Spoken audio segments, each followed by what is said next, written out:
Hey everybody, welcome back to the channel where we review anything and everything. And today we're getting into the review of the Jurassic World Hammond Collection Indominus Rex. Now this is one that originally I wasn't planning on getting, but one of my sons actually wanted it, so I decided to pick it up for him. But at the same time, I was wanting to speak on this figure because I feel like there's been a lot of controversy revolving around it, which is part of the reason why originally I wasn't going to get it. But like I said, once my son said he wanted it, I was going to get it for him. And that's also the reason why I'm a little late to the party to getting it, because I wasn't going to get it originally. So let's just take a look at the box. It's your standard now with the FX, true FX, which started with the Spinosaurus. And I never really knew why they changed that. And here we have this scene from in the movie. I'm going to try to read this from behind the camera. It was a little tough. After the Indominus Rex escapes from her enclosure, a failed mission to contain her shockingly reveals that she ripped out her own tracking device and has the ability to camouflage. So this is going to be depicted in the figure because you have a battle damage section where it rips out the tracking device. And what's interesting is when they mentioned the camouflage, that the previous version that they had out, or at least the last version that I had, and the only version that I had was the camouflage one, which I will later do a comparison video between the two. I won't do that in this video, but I'll do a separate comparison video between the two because I really do feel that one was the epitome of the main line for the time, with some obviously newer features. That was the first Indominus that had the soft rubber teeth. The scaling was good. It didn't have necessarily smaller feet yet, but they weren't oversized either, not too big. And the proportions really felt nice overall. So I'll later do a comparison video with that.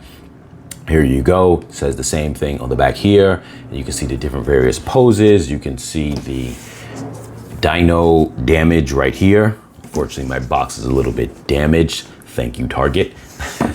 You can see the whole sculpting here and whatnot. So we're gonna get into it. I am going to not unbox this on camera. I'm gonna have my son unbox it when he gets a chance to play with it. And I'm gonna come back after he gets a chance to open it up and play with it. And then we're gonna do the review. So stay tuned. All right, guys, we are back. And now the first thing I'm gonna do with this figure is jump into some of the things that I right away don't like, and then we're going to jump into all the other things in terms of measurements and all those other kind of good things that we like to jump into on the channel here. Let me just grab one thing real quick just to have on hand, and that is my tape measure. So those guys anybody who follows the channel knows that I am always big when it comes to the whole measuring and the whole proportions and whatnot and the scaling. So let me just throw this guy in there, Martin, just for some scale size real quick, just so you guys get an idea of a standard figure. Martin is the villain from Rebirth. So some of the things right away, like I said before in an earlier part of the video, is that this was a figure I wanted to talk about, even if I didn't have this figure, because there's been a lot of controversy around it. And I want to kind of jump into some of those things. And we're just going to then from there, just jump into the basic review of it. So first off, the paint job, it's very dark. I think that it's not a bad paint job if it was for just a generic dinosaur that wasn't Indominus. There are certain dinosaurs in the Jurassic Park line that need their coloring to match. So sometimes when they make other just random, dinosaurs, they don't need to fit a specific color type. So for example, something like this, Dromaeosaur, I believe it's a Dromaeosaur, review coming very shortly. The colors can be whatever they want to make it. But there's certain, I almost want to call them characters because that's how they stand out. Characters like Indominus, like Rexy, they are characters, whether they have a nickname or they don't. These are not just the generic dinosaurs. They have a role, they have a personality to them to a degree. And they have a color scheme that has to go hand in hand with them. And though I don't know if to say that the Spinosaurus color scheme was completely accurate, it definitely was stylized in the vein that tried to feel like it was very accurate, along with I feel like certain colors gotta enhance too. Like if you're not going to be exactly the color it needs to be, enhance the color, make it extra. So for example, the Hammond collection, Rexy, um, you know, some people might view it that it could have been brighter in its colors compared to the original movie, whatever the case is. But at the nighttime, it kind of looked dark. In the daytime, when it's running in the field, the Gallimimus, it looks a little light. But nonetheless, they did a good paint job. It was very vibrant, even in its darker colors. The browns, like very like it popped. And I feel like this is one of those color schemes where even if you weren't going to make it exactly the way it needed to be, they could have a little bit brightened it up. They could have really jazzed it up a little bit. You see here on the side, this kind of highlight they did where it gets a little brighter. You probably could have had that in more places, and then it would have kind of made it pop more. I'm not sure if it would have worked well like that, but maybe a little bit of that sprinkle going all around it probably would have made it where you had that, as you could see here. Let me punch in between, so you have like the darker in between and that kind of highlight of the lighter color. I think probably would have gone a long way. But when you have this entire thing in this dark gray, I get why people feel that way. Now I think the top has like even darker coloring, which, like I said, the way it was done is nice. It's just not right for this dinosaur. Like, we don't want to see that on this dinosaur. If this was on a generic dinosaur that didn't have, like, it wasn't a star character, I think that people would have been a little more okay with it. Next, I'm going to say is the eyes was a big part that a lot of people mentioned.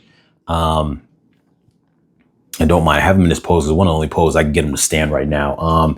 But the eyes are not glass eyes anymore, and I feel for the Hammond collection, that's a premium thing. And I'm going to do a later video just talking about the Hammond collection in general. And before, I had done a video, it's maybe been now almost a year ago now, where I talked about where the line has been going with not only the Hammond collection but the main line, and how the main line has gotten some trickle down high-end features from the Hammond collection, and everything was just evolving so fast in a positive way.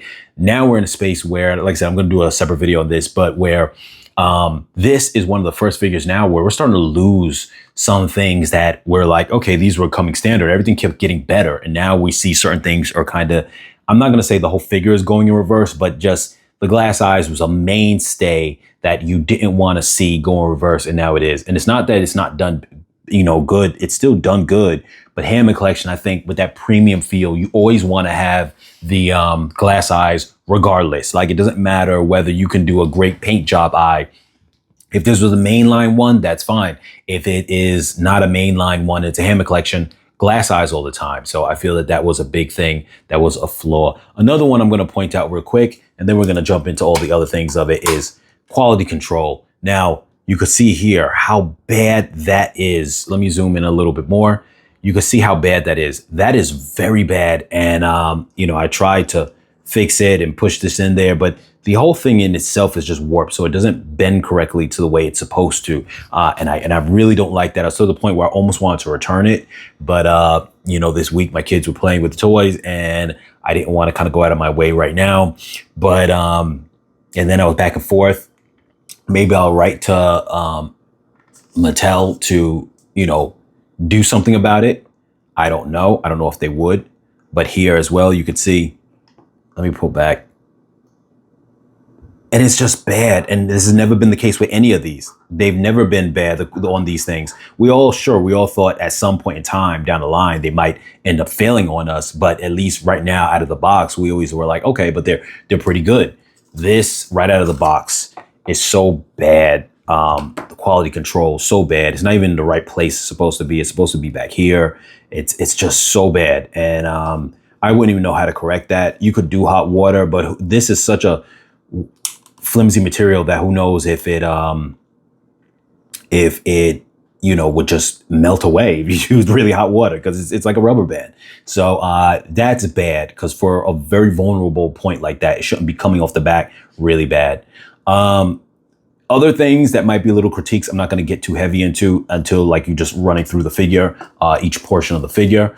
So that's pretty much the only major negatives I'm going to say right up front when it comes to that. So let's just get into the baseline review of the figure. I'll move Martin out of the way right now. So you do have some of the upgrades that have been going on with a lot of the Hammond collection now, which is obviously the smaller feet, which was introduced, and that is always a positive. It does make it harder for some of these figures to stand, especially when you got to really balance out that tail. I feel that this one right here is very, was actually back heavy, to where I had to really, okay, that worked out. At the time, maybe it's because the way the feet were at the time, because they're pretty stiff, but I was having trouble before where, even though I do like that low pose in the front, I was having some trouble getting it to balance because it was very rear heavy with the tail, which is actually not a bad thing, to be honest with you, because at least you have that counterbalance doing its job, which is nice. And it gives this sense of realism, like small feet, which you have with the other ones too. So this is not brand new to this figure.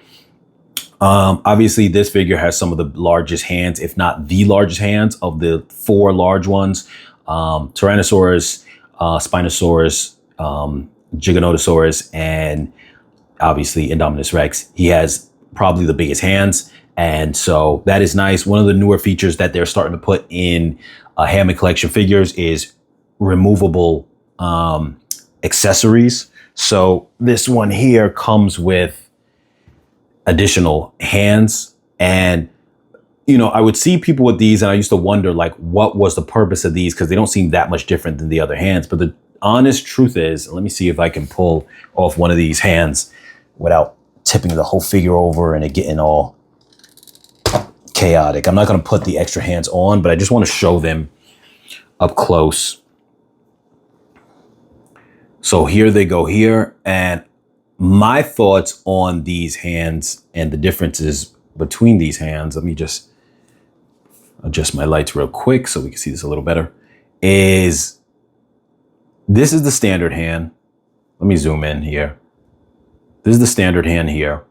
And I feel almost that these hands are good for having them walk on the front limbs, like a gorilla. Put the knuckle down and he could walk like that. And you can balance them like that. And I almost feel like that's what makes these ones good. I don't know why the color on them seems so, not dramatically different, but for some reason, I remember seeing videos where they looked different. Maybe it was just in the video, I don't know.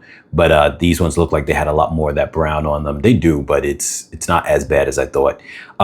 So with this one here, I said to myself, what would this claw be for? Because it doesn't seem that much different, but I think it's more for grabbing. You probably can get a figure inside here to a degree, and you can. And he does, I think he did have a moment where he grabbed someone. I can't remember, but I think that he did. Yes, when the guys were shooting at him, I think he grabbed one in the hand. I can't remember. But also what this is good for too, is whenever he's clawing at things. I remember the scene where he sticks the claw on the kid's backpack and he gets it like that. So it's a little bit different. It's not, did they need to put it in there? No, I don't think so, because I don't think it's that drastically different. You could have just had these ones as the standard hand and that be it. It's not that big of a deal, but yeah, they have them like that. So, okay, so jumping further into things, we'll get to that piece in this moment. But let's start with the head of the dinosaur. Now, the details look nice. Like I said, save for the fact that, you know, we're not necessarily into the color scheme of this. You know, we might be a little bit indifferent about that, whoever is watching. But the face has a lot of good detail, so that's nice. A lot of people feel a certain way about the teeth. And they are really, like, they're different. And I think part of the reason why a lot of people have a bit of an issue with them is they do, first off, put a lot of additional color on them rather than just making that generic bone color, which most of the dinosaurs are that. And I think a lot of people are okay with that. Sometimes they dress the teeth up a little bit. They did it with the Hammond Collection Rex, which I think was a negative. But obviously since that time, they've learned their lesson with things. But in this one here, they really jazzed them up in addition to make them look almost semi-bloody. Now, the way they lay is not very good either. And part of the reason why too is because obviously you just seen when I had the mouth closed, they tend to not allow the jaw to fully close and they're partially open, which is fine. But the fact that you've seen other versions of this figure have more of a closed, tighter jaw, you know, it ends up becoming a little bit of a negative, especially the ones that also have like the camouflage one, which has the rubber teeth as well, and it still closes his mouth. Now, this one right here, also you can see in the inside of his mouth. Let me try to get him at an angle. We can see him a little better. And you can see they have these the extra teeth coming in here. I don't know if it's supposed to be like that, but definitely it's, you know, it's different. So he's got these extra teeth. I don't know if I've ever noticed that in the past in like the movie or anything like that. He doesn't have any on the top row. So just to say or show that, like I said before, this is obviously messed up on this. Now the tongue is interesting too. The tongue is thicker than the other tongues for the other larger ones, which really, I had did a video of this before with the Hammond Collection T-Rex, how that tongue started with the Epic Roaring one having the same lifelike tongue. This one gives you a tongue, obviously, that's movable, but this is so thick.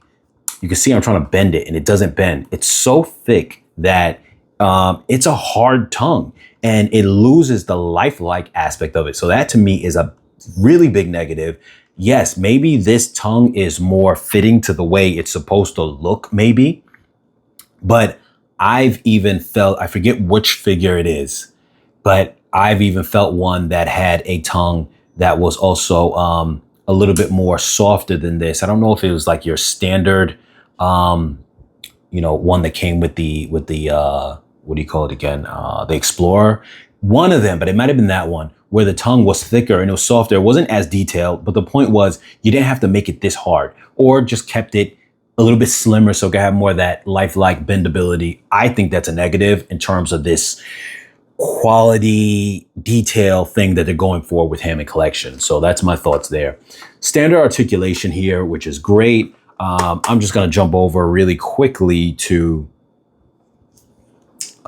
this part right here, just the back to move forward a little bit. This has become standard now versus the T-Rex, which I like this better. The T-Rex with those additional multi-joints in the knee.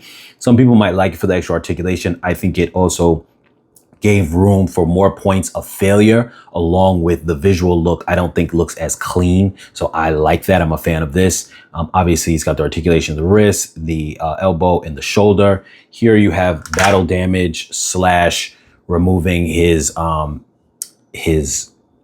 tracker piece like in the movie. So I think that was a nice touch. Some people might feel that this is a little bit annoying because it stands out a lot. I don't mind it, to be honest with you.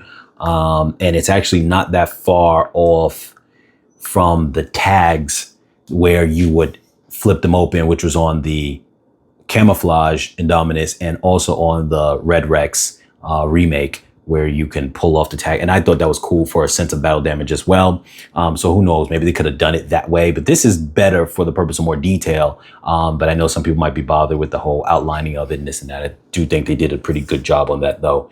No point to really run to the other side necessarily. We'll do it anyway. There's really no difference.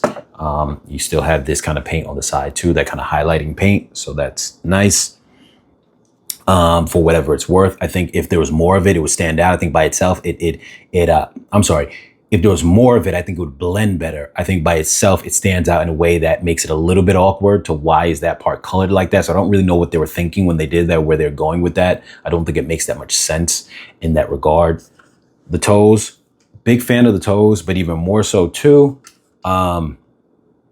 Okay, I'm sorry. I had a thought of something else, but I was going to say I didn't know if they were the dual molding, but that wouldn't really be great for the Hammond Collection because this gives you better detail on the bottom. So yes, when they're not, maybe they'll start doing that at some point in time, the dual molded claws for these, I don't know, but it definitely would make it where they don't rub. But I think some people might view it as that, as far as the creators, that people shouldn't be playing with these ones as well. But all my Hammond collections, to be honest with you, aside from a second T-Rex, I bought for my sons and they're like slamming them around. So yeah, you got the quills on top here that are soft, and that is just like how they had in the Camouflage one. So that is nice. You got the little spines here as well, which also feel nice, in which they feel a little bit more rubber-like, whereas the one on the previous on the Camouflage one didn't. They were hard. So this is an upgrade in regards to that. Let me just get into the measurements now because I don't want to take things too long. Let's get into these measurements of the length. What we're looking at here, I'm seeing about 25 inches, which is actually 1 inch longer than the Hammond Collection T-Rex. And then I got him, even though this pose has him standing pretty tall, I got him at 10 inches, which once again is longer than the than the taller, I'm sorry, than the T-Rex, the Hammond Collection T-Rex. But what I will say is this. The Hammond Collection T-Rex, with the way the knees were, always stood a little bit awkwardly. Let me go grab that figure now just to kind of bring him to frame. But I always felt he stood awkwardly because of those knee joints. And when it comes to his height was like 8 inches, if you tried to make him feel taller at his standard height or standard size, it just felt like he was tiptoeing, because the way these knee joints work on these newer ones really just show like a more natural stance. You can see here how these knee joints look. They just don't have, I just don't like them, to be honest with you. So I'm glad that they changed them. Some people might like them for the articulation, but I feel like I don't get a good pose on them that's natural when I'm trying to get them to stand. But yeah, so just to get a little bit more of a wider view, he's a little bit loose now, so he doesn't really stand in the way that he used to. He's got the big clown feet though, so he stands as far as balance, but his tail is not going to be in the position it needs to be. But you can see here, like, he just naturally doesn't seem as tall without me stretching his legs tremendously. I feel there's a correct leg stance where he's got a good bend in his leg, and he's still not as tall as, what did I say, Indominus, I said it was 10, and he is actually like 9 and a quarter here. So not too bad, but you see he still has a very slumped look, even though, so I do think that his legs just don't propel him up as high. But anyway, let's get back into the Indominus. So I'm going to do my quick conversion and translate the size into scale. So let's see what we're working with here. We said 10 in height. That puts him at 16 feet tall by scale. And when I say by scale, that means that this guy, the 3 3/4 inch figure, counts as 6 feet. That's the scale I'm using. And so he's 16 feet tall in his scale, and his length is 40 feet long. So a little bit taller and a little bit longer than the T-Rex, which sounds about right. And obviously they said he wasn't fully grown in the movie, and if he did get bigger, he would be even more massive. So I definitely think that he's definitely kind of, these figures are going up in price. He's $60. I don't remember if the Spinosaurus was 60 or if he was 50. I can't remember, but I know that he has since, because of his rarity, he's the only one that I've seen that really went up in price to like $100, which is crazy. While the T-Rex, when it first came out, was dropping on sale so much, I even caught it at $15 one time to buy as for a relative, child relative, just for the sake of something to get them for Christmas. And it was like, hey, I get a huge T-Rex for $15. It's great. A lot of the figures used to always go on sale.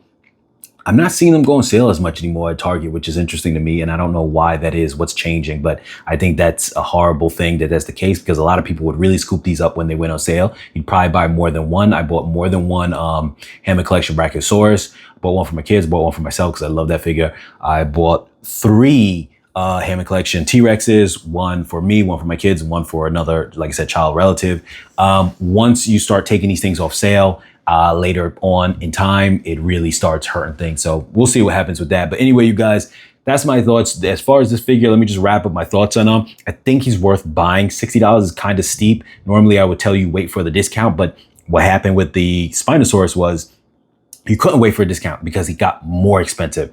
Target doesn't do their sales anymore where they give you these coupons and deals as much. It's not the same. You don't get reward points. They don't have as many sales and bonus sales for the toys as much anymore. So telling you to wait on this might not be a good thing, because if the same thing happens with the Spinosaurus, you're going to be looking at $70, $80, $90, and then $100 if you don't get it at a timely fashion. With that being said, you know, it is kind of expensive right now. Plus, it's a figure that a lot of people aren't really liking, but you're not going to get another Indominus Rex anytime soon, if at all, because they probably will remake Rexy because it was the first, and a lot of aspects of Rexy is outdated.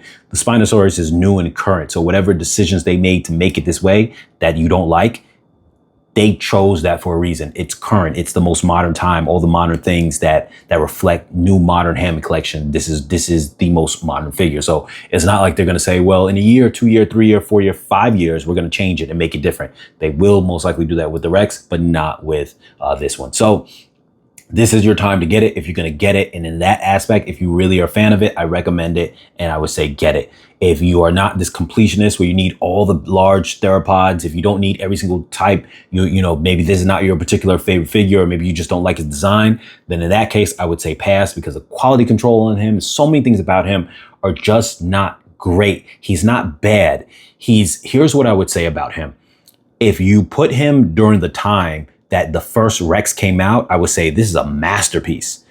Where they're at now with the Spinosaurus, the Giganotosaurus, the Carnotaurus, the Allosaurus, all these other ones that are really amazing, he's not that good when you put him next to those. Quality control, paint colors, not the paint job, the paint colors are off. It really, yes. Like I said, there's a lot of good things about the figure, but at the same time too, it's like we're at a pinnacle now where the evolution of the Hammond collection and even the regular baseline, but the Hammond collection has evolved so fast now that what you expect of it now is nearly perfection, because they've given us nearly perfection. And now you're like, what are you guys doing here? Where's my glass eyes? Where's my correct paint scheme, or at least close to it?